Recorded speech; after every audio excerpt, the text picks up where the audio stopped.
सैयदना अबू नमला अंसारी रज़ी अल्लाह ताला अन्हों से मरवी है कि वो नबी करीम सल्लल्लाहु अलैहि वसल्लम के पास बैठे हुए थे। इतने में एक यहूदी आदमी आ गया और इसने कहा, ए मोहम्मद, क्या ये जनाजे कलाम करते हैं? आप सल्लल्लाहु अलैहि वसल्लम ने फरमाया, अल्लाह ताला ही बेहतर जानते हैं। उसने कहा, मैं गवाही देता हूँ कि ये कलाम करते हैं। रसूल अल्लाह सल्लल्लाहु अलैहि वसल्लम ने फरमाया, जब अहले किताब तुमको कोई ऐसी चीज़ बयान करें तो ना इनकी तस्दीक किया करो और ना तकजीब, बल्कि इस तरह कह दिया करो, हम अल्लाह ताला, इसकी किताबों और इसके रसूलों पर ईमान लाए हैं। बस अगर वह हक हुआ तो तुमने इसको जुटलाया नहीं, और अगर वह बातिल हुआ तो तुमने इसकी तस्दीक नहीं की।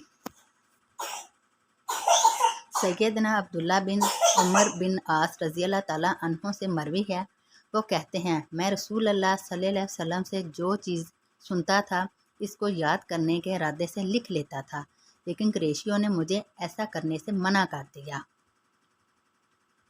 और कहा, तू रसूल अल्लाह सल्लल्लाहु अलैहि वसल्लम से सुनी हुई हर बात लिख लेता है, जबकि आप सल्लल्लाहु अलैहि वसल्लम तो एक बशर हैं और गुस्से और खुशी दोनों हालतों में गुफ्तगू करते रहते हैं।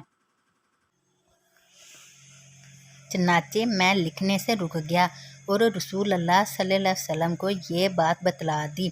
आप सल्लल्लाहु अलैहि वसल्लम ने फरमाया, तो लिख, इस ज़ात की कसम जिसके हाथ में मेरी जान है, मुझसे सिर्फ हक का सुदूर होता है।